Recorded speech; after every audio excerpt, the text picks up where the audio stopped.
Welcome to First Coast Living. I'm Casey DeSantis. You have way too much fun with that. Howdy, partners. I'm Curtis Dvorak. Welcome. It's been in theme all morning. Saddle on up to your couch and sit down for the next hour. We're going to entertain you. Yeah, we're making some cowboy chicken, hence the theme with the hat. And see what we did there? See, you like that? That was a lot of thinking last night at about 8 o'clock. We're like, oh, you know what we should do since we're making cowboy chicken? We should bring in hats. And who has cowboy hats at home? She's got a bunch of them, so she brought all of her props in. These were all in my closet, and I figured, you know, I might as well share with everyone. Yeah, I don't want to be rude. It happens to be gator colors, which I just happen to have it laying around. Bring it everywhere. All right, still to come. We'll have that in a bit. But first, we thought we would start with a story that falls into the category of, darn it. This happens around here, up at Huguenot. Yeah, yes. So this guy decided he was going to bring his beautiful Range Rover out to the beach to take some photos with the majestic ocean in the background. Well, problem is it sunk and the tide came in. So, which is not funny for him because he didn't really know what to do. So at one point in time, he gets out a shovel and he starts shoveling his car. Yeah, that's not the way to do it. I think this was up in New Jersey. Long story short, they had to call in a tow truck $200 later. And I guess people were saying, hey, at least roll up your window. And the guy was like, it's waterproof, don't worry about it, which... What's waterproof? He thought that the car, I guess, was waterproof. The inside of the car is waterproof? I don't know what he was thinking. Honestly, I don't think I could put myself in his brain. All right. But anyway, you can see it drove away. One of the guys was like, hey, you know, you should probably bring that to the dealer and take a look at it. And the guy's like, it's fine. It's a limited edition. It's fine. So yeah. He drove off and they said it sounded like shells and sand in the engine. It happens up at Huguenot Park more times than you would think. People driving too close to the... No. Huguenot Park up here in our lovely, by Heckscher and all that, on Heckscher Road. You can drive out on the beach, and people will park their cars and they'll stay there all day. And on big days, there's a lot of cars out there, and you walk down the beach and forget for a little bit, and then come walking back in your car. Once it gets under a little bit, good luck. Sinks in the sand, and then the tide comes in. That guy clearly doesn't have any friends with trucks, because usually at Huguenot, one of the trucks, they go, I got you, buddy. They hook up a chain and they drag them out. That's a business idea, right? You can think about going around and just drive whoever gets stuck and wait for idiots. Yeah, you can make a lot of money off of them. Well, go to New Jersey. Apparently, there's a guy right there that here's your sign. Needed some help. Okay, so you probably know there's been a lot going on in Washington D.C., especially in the executive branch of government. What's Washington D.C.? We don't know. We're not going to go quite to where that's been going. But speaking of the executive branch, I love all presidents when they get out of office. They're the best because they don't care.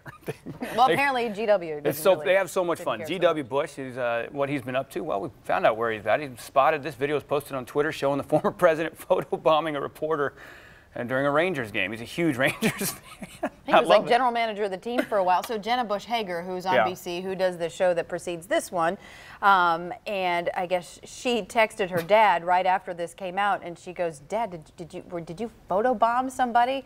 And he responded, what's photobombing? And it was funny, she was joking, saying like, you know, we can dress him up, but we can't take him out, because he always finds his way into some sort of a meme. You can take the W out of DC, but you can't take, wait. Never mind. Fool me once.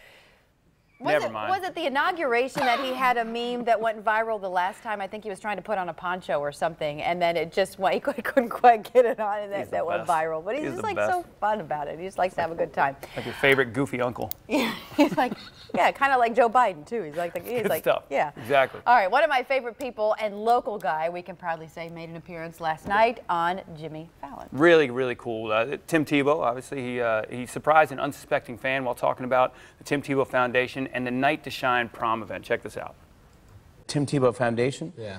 And what is the thing, you have a thing called Night to Shine? Yes. And what is this again? Well, Night to Shine is a worldwide prom for people with special needs. And worldwide, so you have a worldwide prom.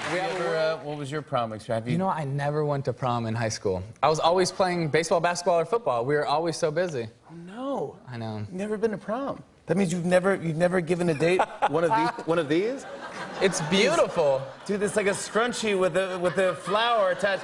Very fashionable. It goes with nothing. Thank you so much. Yeah, this is for you. Yeah, exactly. You. No, you actually beautiful. You do have someone you'd like to give it to tonight. Someone in the audience. I do. There's actually a special girl here in the audience that went to Night to Shine here in New York. And she is so amazing.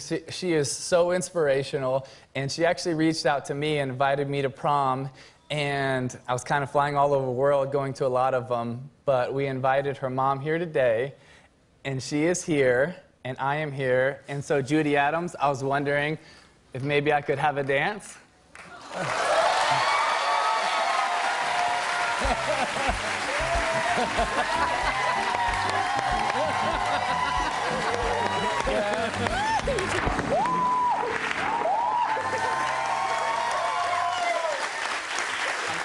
Oh, That's Mom's awesome. crying, we're crying. That's Isn't awesome. he so? Isn't That's he just awesome. such a wonderful That's good guy? stuff. That event has grown. Obviously, he started it here and it did one, and now literally worldwide. Those happen all over the place, and that's really cool. He's such a great guy. He's really our cool. own. I mean, he just takes what I love about Tim Tebow. There's a lot I love about Tim Tebow, but that he could do so much with his fame and stardom ever since he was at Florida, and he does so much good with it. He always is trying to give back, and he never stops. So awesome, Tim. Thanks a lot. Very cool. All right, another cool story that we found. If you were up late last night and you were watching Tim Tebow, and you woke up this morning and you needed a good cup of joe to get you going, and you found out that there's nothing really close, but you want something ASAP, well, there's a company through Kickstarter. They are creating the first multi-utility phone that will supply, okay, how do I put this? It's an iPhone case, okay? And in the iPhone case, you can put coffee. And whenever you want, you can pour coffee from, okay, look at this, and then we'll talk. I'm sorry, but I don't really have time. Don't you have time for a coffee? Ain't it exciting? Love comes along and old heartache is gone in a glimmer. Mockcase, your mobile, makes even coffee now. The original, the Italian one. I don't know about the random guy who you have no idea who he is coming up to you, giving you liquid on the street and pouring liquid out of his phone as a first date. Yeah, There you go. This can go well. But however, what do you think of that? Putting coffee in your phone, they're not supposed to get wet. Maybe it's the iPhone 8. Sure, You it's can like it can be hot coffee. We're doing iced coffee. What the heck?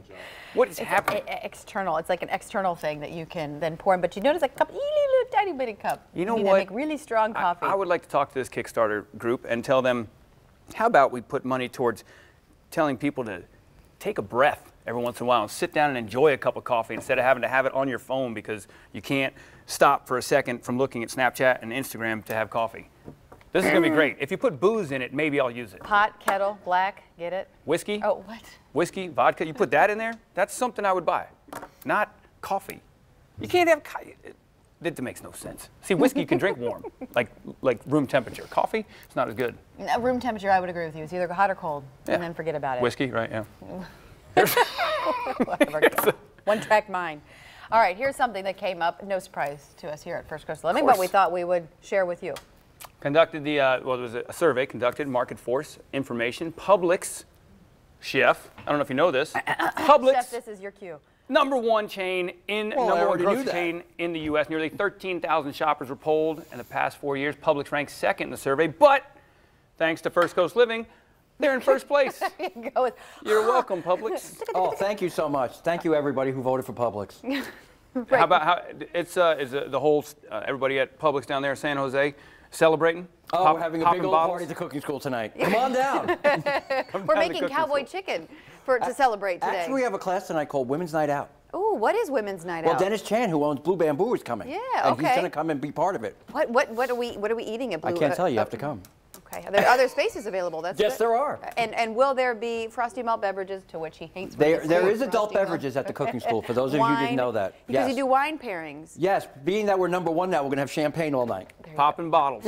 Popping bottles. I didn't say that. Cooking school. Good stuff. We are going to make cowboy chicken. We are. Hence the top of the show, you had the hat, the whole 9 yards. So we were going, wild, wild west. Yeah, that's right. That's right. We'll see who rules the kitchen. Yeah, well, that ought to be Which fun chef? to watch. And then later on, we're talking traveling with the kiddos and some fun snack ideas. Correct. To which I ate half of your prop already. I had a prop for this, and it's half gone. Or there's half left, however you want to think of it. Well, we came into the studio a little early, and I was a little hungry. You're not supposed to eat the prop. As soon as I said you could have it, it was ripped open. It was, wasn't it? He's like, oh, yeah, you can have that. Oh, we got some fun stuff coming up. Yes. That's right. Motorcycle enthusiasts, get in your seats. Get your motor running for the annual Concours this Saturday. After the break, we're going to be joined by 2 representatives from the show to touch upon the more than 300 vintage and antique motorcycles featured this weekend. We got one right here. Yeah. Stay tuned. There it is. Oh, she's a beaut.